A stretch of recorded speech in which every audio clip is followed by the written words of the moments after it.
everyone, welcome back. If you're new here, I'm Katie, and today I'm doing a video on annotating for beginners.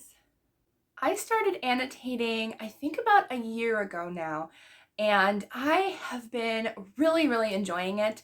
I don't do it all the time. This is usually only when I do a buddy read on my channel for a readathon that I'm hosting or something, because obviously it takes a lot of time to annotate, and I literally just like to immerse myself in stories. But because these are buddy reads for my channel, I really like to annotate because I like to have my thoughts fresh. I like to be able to go back and find favorite quotes, find emotional storylines, be able to kind of do a quick recap of it. So I will show you a couple examples of annotating that I've done in my books. But first I'm going to share with you a couple of the tools that I use. And I did forget one, but I'm not exactly sure where they are. But to big Post-it notes, I'm talking 5 by 6, pretty big tab note tabs. But I have tabs here. I have ones that are clear with just a little bit of color. And then I have a bunch of ones that are just nice and colorful. Amazon has a ton of these that are, they have different colors. I really love this color scheme. I gotta find a book to go with that. But these are just really fun and easy. I also have this set, which is just bright neon colors, highlighter colors. So, and then for tools, for writing and stuff, I normally use a Micron pen for writing because these are non-bleed through. I love them. If you have craft stores near you who take coupons, you can get them for a pretty good price. So I do tend to use Micron pens a lot. So I do go through these quite quickly. And then for highlighting, I have used a couple of different ones. And I will tell you my favorite, honestly, for highlighting is probably just using Tombow brush pens. And you can get a set of these, again, at a craft store if you have a coupon for a pretty good price. If you have a 50 or 60% off coupon, you can get these for roughly between $10 and $12 for a pack of, I think, 8 to 10. And the only ones that I really use are the lighter colors. So the pastel sets, the ones with a little bit more lighter colors, because the darker colors, they don't necessarily bleed through, but they might shadow a lot more than just the regular ones. So I tend to just use the ones that are a bit of a lighter color scheme. The gray might be a little too dark, but I really suggest the pastel set, which I think the yellow one is part of. But those are just ones that I had handy. And then I have used, recently I've used the Zebra Mildliner pens. These are okay, but I will say they do bleed through on the end. When you first press down, they will bleed through a little bit on the other side, not terribly to where you can't read anything. And the other ones that I have, these are from a Mr. Pen, and I've used these as well. These, I think they're technically Bible highlighters, but you can use these as well. And I think these are a little bit better than the Zebra Mildliners as far as bleeding and stuff. So those are all the tools that I tend to use. If I don't have a Micron pen for writing, I usually just use a ballpoint pen that I have. But I do try to use my favorite writing tools, because that's what makes annotating even more fun. So now I'm going to show you a couple of books that I have annotated. So these are a few that I have annotated. I just finished doing Brave by Misu Andrews, and I didn't do a lot, but if you can't tell, the tabs are blue, gray, and a peachy pink color, and sand. So every one of the tabs matches, oh there we go, if we fan it out, every tab matches the color of the cover. And then I have Pearl in the Sand by Tessa Afshar, which I tabbed like crazy.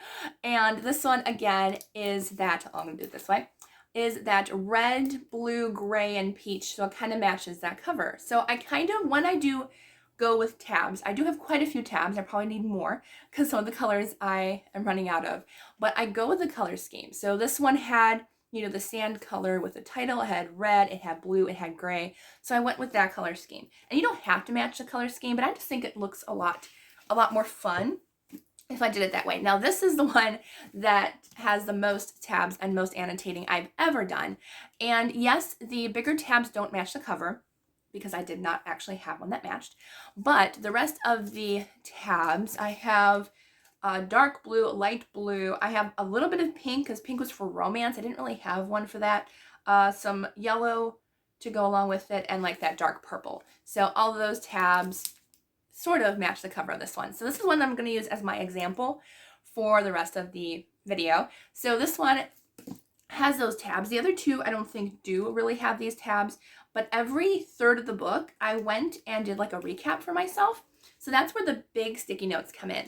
So I put like favorite quotes, what was going on in these chapters, because that helped me really during like live discussions or Q&As, and that just really helped me out. So every quarter of the book I would go in and do the little notes, and these ones actually have little tabs attached, so they actually stick out, which I really love that. So I wrote a lot in this book because there was just so much of Wish Dress by Knitting Brenda's that I wanted to know. So each tab has all my notes, all my thoughts written in it. So really loved that I had that.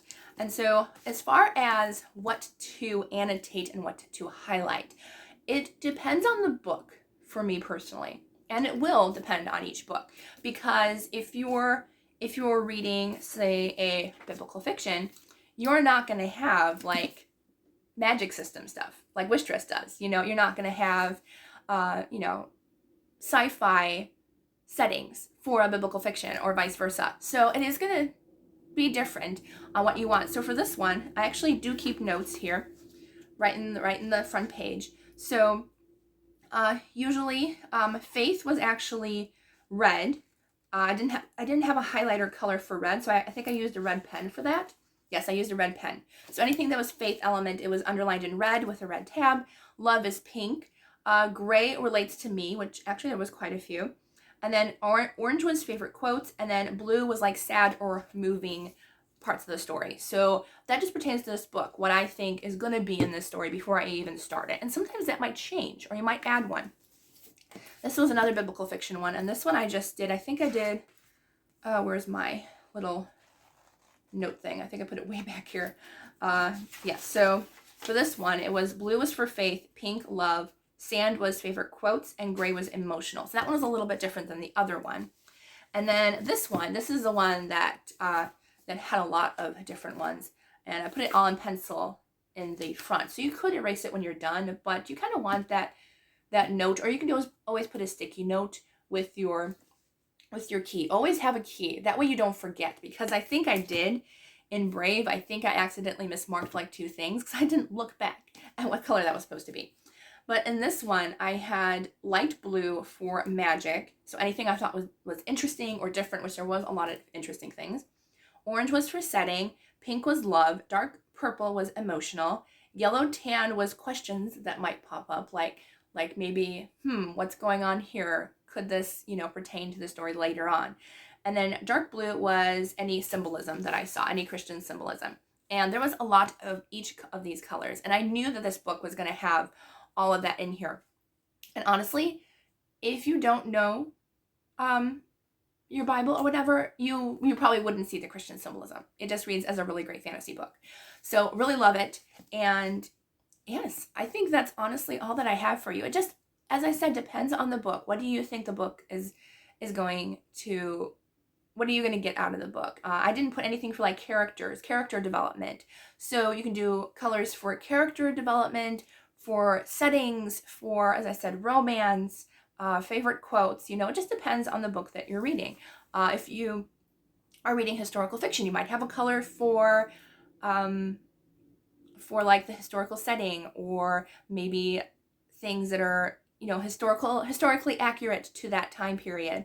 So those are everything. And I'll show you what I did with like every color, because I did forget to show you, but every once in a while, like this one, which I actually didn't highlight or anything. I just underlined it for some reason, and I wrote, "Don't I know it?" I don't know exactly how I know it. But if it has to go with the highlights, so I highlight whatever verses. This is for romance, so the pink went on, and there actually wasn't a lot of pink in this book, so there wasn't a ton of romance. But then I put the tab to match the pink highlight. So that's where the tabs kind of go in. I match the pink highlight along with the tab. And then sometimes I will put some little notes. That's actually a spoiler alert for that one. But I really enjoyed doing it. I wrote a lot of notes in here. This is probably the most that I ever wrote in here. So yes, I think it's a lot of fun to annotate. As I said, it does take a little bit more effort. So I would do it for rereads and for buddy reads on my channel. I feel like that's the only time that I would do it. Let me know if you annotate. Let me know if you have a different system than me. I want to learn more from you guys. I think it would be great to kind of compare how we annotate if you do. If you don't, that is okay too. I only do it usually in books that I know I'm going to keep, or as I said, buddy reads, but if it ends up being like a book that I don't like, which hasn't happened yet, but you know, if something happens, I probably wouldn't donate it. I probably would recycle it, as you know, it's got like highlighting and notes. Although honestly, some people like that, so I could just donate it, and somebody would enjoy seeing those highlights and notes. But I hope you enjoyed this video. Don't forget to chat with me down in the comments. I'd love to chat with you down there.